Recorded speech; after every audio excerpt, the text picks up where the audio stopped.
Buen día amigos, ¿cómo están? Yo soy Gustavo y a nombre de la familia de Guaman Adventures, sean bienvenidos. Hoy continuaremos con la historia de Túpac Amaru II. ¿Qué ocurrió en el Cusco? ¿Cómo ocurrió su captura y posterior ejecución? Veámoslo a continuación. Pero antes de iniciar, no olvides darle like a este video, comentar y compartir. Tampoco olvides suscribirte a nuestro canal para más de nuestro contenido. Dicho esto, comencemos.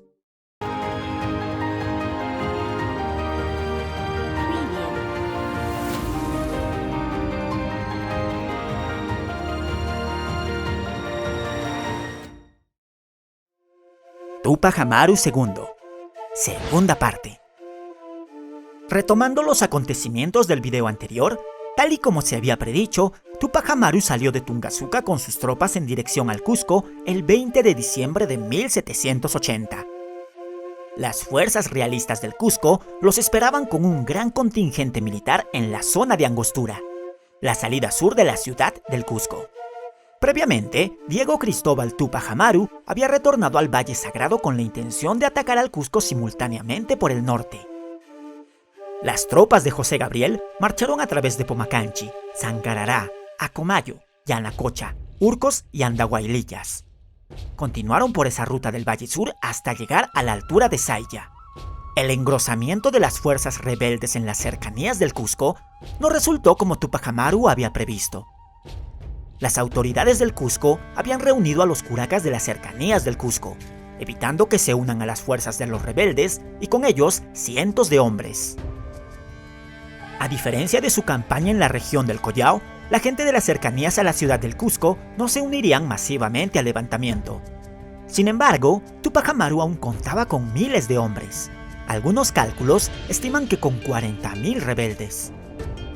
Para los últimos días de diciembre de 1780, los vecinos del Cusco veían miles de personas reuniéndose en las montañas al sur y oeste de la ciudad. Rescatamos de testimonios y de documentos de la época que las fuerzas de Túpac Amaru portaban una bandera de color carmesí. Esta llevaba bordada los emblemas de Manco Cápac, 2 serpientes, el arco iris y el sol. Esta bandera carmesí era el símbolo del movimiento. Lo más cercano que tenían a un uniforme eran cruces de paja o de palma que llevaban en los sombreros y un bordado rojo. Tal y como un testimonio de la época menciona, ambos complementos eran las insignias de los aliados del rebelde Túpac Amaru.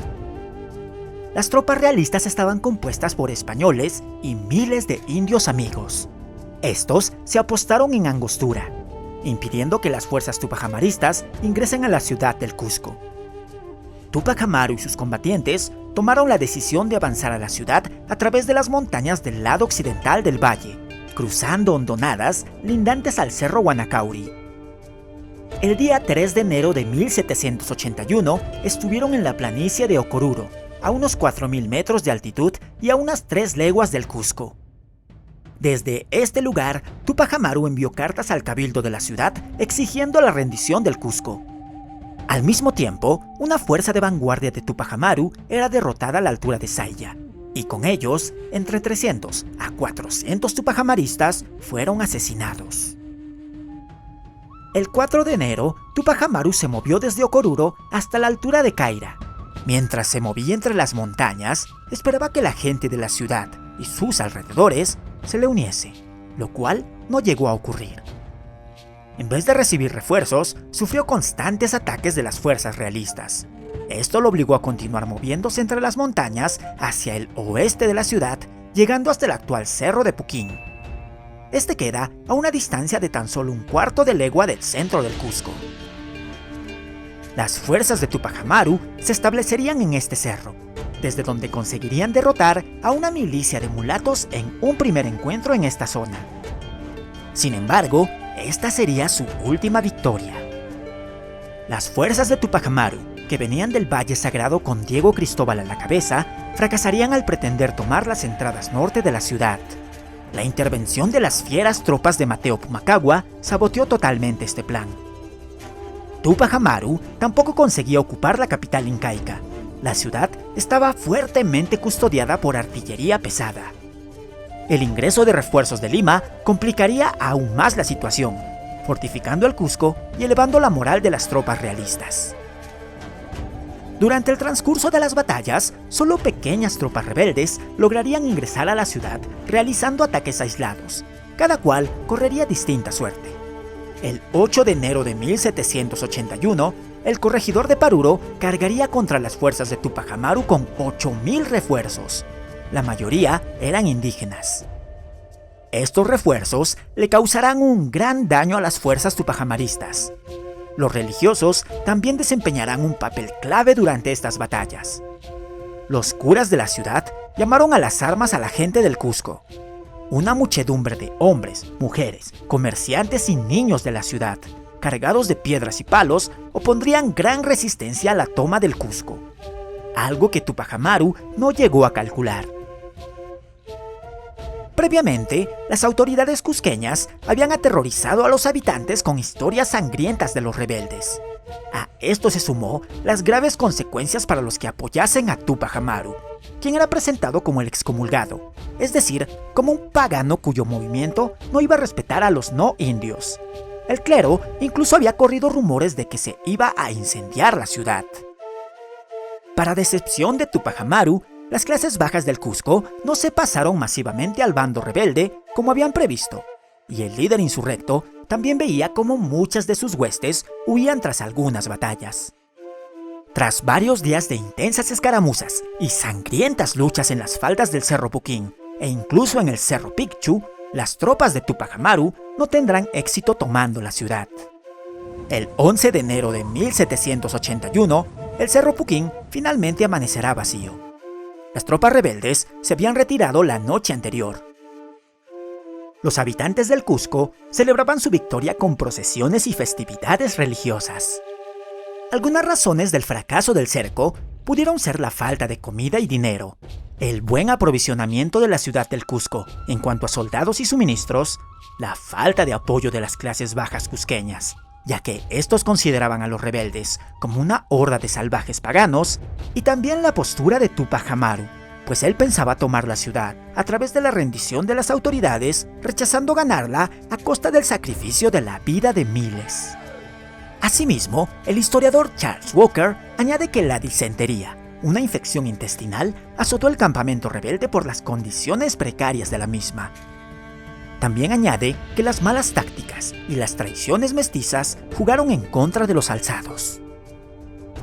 Tupac Amaru se retiraría a Comayo y luego a sus bases en Tungazuca.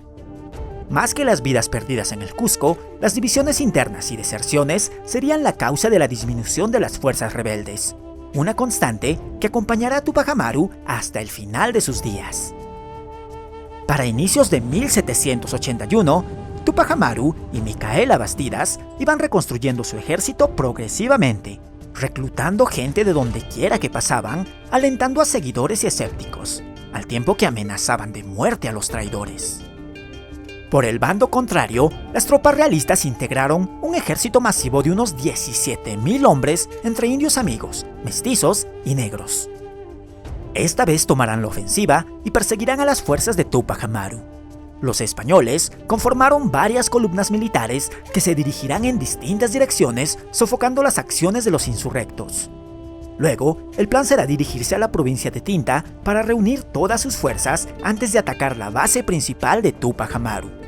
Durante este último trayecto del levantamiento, muchos desertores de las filas de Tupac Amaru se unirán a los realistas, desilusionados con el levantamiento y sabiendo que así se librarían de ser castigados. El 24 de febrero de 1871, por fin llega al Cusco el visitador Antonio de Areche, en compañía de 15.000 soldados más. El visitador tenía igual o mayor autoridad que el virrey. Días después de su ingreso al Cusco, el 5 de marzo, Areche publicaría un decreto que ofrecía indultos y perdón a todos los rebeldes que entregasen sus armas y se presentasen en la ciudad. Este perdón no incluía a 35 personas, entre ellos, obviamente, a Tupac Amaru, Micaela Bastidas, su familia inmediata y su círculo más cercano. Areche también ofrecía una recompensa de 80 pesos al mes de por vida a quien entregase a cualquiera de esas 35 personas y un indulto real, junto a una recompensa a quien entregase a Tupac Amaru y a su familia inmediata. A la par de estos acontecimientos, las fuerzas realistas se dirigían hacia el sur, hacia Tinta. Desde las zonas altas, los indígenas iban entorpeciendo incesantemente el paso de las fuerzas realistas. Y cuando los indígenas eran atacados, estos se repelían rápidamente a zonas abruptas entre las montañas. Ya corrían los meses de lluvia y granizo en la región del Cusco. Había días en que las montañas amanecían cubiertas de granizo o escarcha de hielo, complicando las condiciones para ambos bandos. El 20 de marzo de 1781, ambas fuerzas se enfrentaron en las montañas de Pucacasa. Los realistas, comandados por José Antonio del Valle, derrotaron a los insurrectos. Al día siguiente, un desertor del bando de Tupac Amaru irrumpió en el campamento realista. Se trataba del curaca de Pitumarca, quien informó a las fuerzas realistas que serían atacadas al día siguiente y de madrugada. El general del Valle preparó a sus fuerzas, listos y sin dormir, esperaron el ataque. E incluso con la advertencia del desertor, los realistas a duras penas pudieron repeler el ataque. Ambos bandos sufrían las inclemencias del clima y la falta de alimentos. Tras estas batallas, el general del Valle continuó con sus tropas hacia las bases de Tupac Amaru en Tinta. En Quiquijana, las tropas realistas ahorcarían a varios posibles rebeldes. En distintos puntos ocurría lo mismo. Columnas realistas ejecutaban prisioneros en masa. Por ejemplo, en Chumbivilcas, los generales rebeldes terminarían siendo decapitados y sus cabezas llevadas al Cusco en picas. Tras ser presionados más y más por las fuerzas realistas en las montañas al norte de Tinta, el 4 de abril por la noche, las fuerzas de Tupac Amaru quisieron tomar por sorpresa a sus enemigos, pero el plan fracasaría, quizá debido a algún otro desertor. Las fuerzas de Del Valle, usando su caballería y armamento, rodearon a los tupajamaristas y los forzaron a entrar en campo abierto. En esta batalla, las fuerzas de Tupac Amaru perdieron sus cañones, armas y demás suministros en medio de una espantosa matanza. Aquí se narra que un aturdido Tupac Amaru, en medio de aquel sangriento espectáculo, huyó a caballo y se sumergió en las aguas del río Vilcanota. Las fuerzas realistas continuaron hacia Combapata, destruyendo un fuerte rebelde y avanzando más hasta por fin llegar a Tinta. El poblado se encontraba deshabitado. Seducidos por las recompensas que ofreció Areche, soldados realistas se apresuraron más hacia el sur para cazar a los dirigentes rebeldes. Micaela Bastidas sería capturada junto a sus hijos en Libitaca, pretendiendo huir a La Paz. Tupac Amaru había huido hasta Langui. En este poblado, un partidario de Tupac Amaru, llamado Ventura Landaeta, insistió en que descansara antes de continuar o que se quedase a resistir en lugar de huir. Tupac Amaru se dio cuenta muy tarde de la traición de esta persona, quien fue ayudado por otro traidor llamado Antonio Martínez, en complicidad con el cura del lugar y muchas mujeres. Un mulato venía rastreando a Tupac Amaru desde su huida en el río Vilcanota y atraparía al líder insurrecto en el poblado ya mencionado. Los soldados rápidamente dieron alcance al pueblo, atando y haciendo prisionero a Tupac Amaru. Este será conducido al Cusco fuertemente custodiado. En Tinta, las autoridades españolas colgaron a 67 rebeldes de rangos inferiores. Aunque llegaron rumores de que Diego Cristóbal Tupac Amaru intentaría rescatar a su tío y líder a la altura de Urcos, esto nunca se produjo. El visitador Areche había permanecido en el Cusco mientras se daba caza a Tupac Amaru. Conocida su captura, les dio alcance a las tropas en Urcos, recibió a Tupac Amaru y a otros 40 prisioneros. Areche encabezó las tropas al ingresar en el Cusco el sábado 14 de abril de 1781. Traía cautivo al importante líder, que, entre la curiosidad malsana y el temor de los habitantes del Cusco, entraba encadenado sobre una mula. Para producir una mayor impresión, las tropas se formaron desde el camino hasta la prisión en el local actual del Paraninfo Universitario en la Plaza Mayor del Cusco, lugar que en época incaica fue la Marucancha. Toda la ciudad celebraba la captura del líder rebelde. Antes de ser encerrados, se les dio algo de tiempo a los prisioneros para despedirse, ya que permanecerían en calabozos separados y no volverían a verse hasta el día de la ejecución. Los juicios contra Tupac Amaru, su familia y su círculo más íntimo se llevarían a cabo de manera independiente. El prolijo y extenso juicio combinaría la administración de la justicia hispanoamericana y una crueldad espantosa. Todo el proceso fue supervisado en persona por el visitador Areche y el recién llegado oidor Benito Matalinares. Durante este lapso de tiempo, Areche haría compadecer múltiples veces a José Gabriel. El juicio buscaba obtener tanta información como fuera posible sobre la rebelión, buscando también intimidar a los seguidores rebeldes, tanto reales como potenciales. Fuera de dar las razones ya referidas que originaron el levantamiento, Túpac Amaru mostró una increíble serenidad y no dio información que incriminase a sus amigos criollos, mestizos o demás aliados. La noche del 27 de abril de 1781, Túpac Amaru pretendió huir. Ese día había entrado en contacto con el centinela Guevara para que lo ayudase a cambio de recompensas en oro y plata. Durante el día, había escrito una nota con su propia sangre en una pequeña tela del forro de su camisa.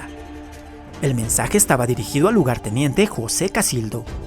En el mensaje, le solicitaba una lima para deshacerse de sus grilletes. Túpac Amaru creía que una vez sin ellos y escapando de su celda, la gente del Cusco vendría en su auxilio. Incluso estimaba que podía tomar la ciudad y apresar a sus captores. El guardia Guevara informaría de la nota a su superior. Al día siguiente, Túpac Amaru sería interrogado por el asunto y por ende sometido al tormento de la garrucha. Fue atado de piernas y brazos por detrás de la espalda. Luego fue elevado al techo 2 metros sobre el suelo. Se le añadió un peso de más de 100 libras durante media hora. De esta tortura no le pudieron sacar ningún tipo de información delatora o acusación incriminatoria, pero sí lo dejaron con luxaciones en los hombros, además de las costillas y un brazo roto. Túpac Amaru se mantuvo inconfeso, diciendo aquella fulminante y memorable frase dirigida al visitador Antonio de Areche: "Aquí no hay más culpables que tú y yo, tú por opresor y yo por libertador. Ambos merecemos la muerte". Un dato curioso es que los fiscales llegarían a acusar a Túpac Amaru de propagar las noticias de su levantamiento en Madrid y Londres a través de un cura jesuita. Los fiscales se referían a un artículo publicado en octubre de 1870. La prensa mencionaba levantamientos en Arequipa, Cusco, La Paz y Potosí. Túpac Amaru negaría su participación y continuaría evadiendo las indagaciones sobre los nombres de más cómplices. En un futuro, los artículos específicos sobre el levantamiento de Túpac Amaru se publicarían recién en la prensa inglesa para julio de 1781. El 2 de mayo de 1781, la salud de Túpac Amaru estaba bastante resquebrajada. Los fiscales, temiendo que su muerte pudiera burlar la sentencia, aceleraron los trámites. Es así como el 15 de mayo de 1781, el visitador Areche por fin pronunció su sentencia. Señaló que Túpac Amaru había dirigido una rebelión o alzamiento general de los indios, mestizos y otras castas. Detalló cómo Túpac Amaru había usurpado el poder, se había declarado a sí mismo inca, había emitido órdenes a nombre del rey, además de otras múltiples acusaciones. Para Areche, no se trataba más que de un líder deshonesto y subversivo que confabulaba para ganar el apoyo de las masas supersticiosas y atrasadas. Después de detallar los horrores del cómo serían sancionados Túpac Amaru y su círculo íntimo, Areche dio órdenes para confiscar y destruir sus propiedades. Ningún familiar que tuviera lazos sanguíneos quedaría libre de castigo. Incluso a aquellos que vivían lejísimos, los lazos sanguíneos con Túpac Amaru los convertían automáticamente en culpables. Y es así como llegamos al viernes 18 de mayo de 1781. 9 presos fueron sacados de sus celdas. Estaban fuertemente custodiados. La sentencia fue llevada a cabo a partir de las 9 de la mañana. Estas 9 personas eran José Gabriel Condorcanqui, Túpac Amaru, Micaela Bastidas, su esposa, Hipólito Túpac Amaru, hijo de José Gabriel, Tomás Atito Condemaita, cacica de Acos, Francisco Túpac Amaru, tío de José Gabriel, Antonio Bastidas, hermano de Micaela, Antonio Oblitas, el sambo verdugo que ahorcó al corregidor Arriaga, y cerrando la lista, Andrés Castelo y Diego Verdejo, ambos capitanes subordinados de José Gabriel. Los presos fueron conducidos a los patíbulos. Los primeros en ser ejecutados fueron Oblitas, Verdejo, Castelo y Antonio Bastidas. Todos fueron ahorcados. A Francisco Túpac Amaru, y a Hipólito les cortaron la lengua antes de ser ahorcados. A la valerosa cacica de Acos, Tomasa Tito Condemaita, se le sometió al garrote, una banda de acero aplicada al cuello y maniobrada por una manivela que la asfixió de una forma horrible. Túpac Amaru y su esposa eran obligados por los soldados a presenciar todo el horror. La siguiente condenada fue Micaela. A ella le cortaron la lengua, aunque algunos afirman que no abrió la boca y solo después de muerta se la cortaron. También le aplicaron el garrote.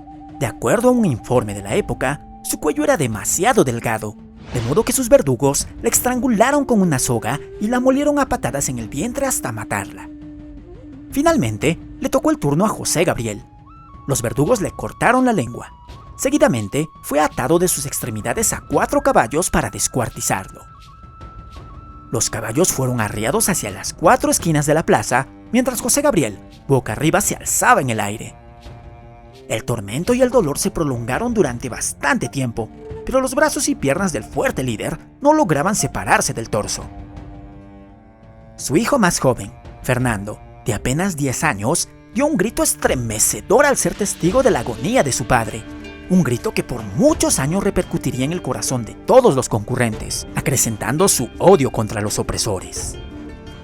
Finalmente, Areche, frustrado por la demora en la ejecución del reo, ordenó entonces decapitarlo y luego descuartizarlo.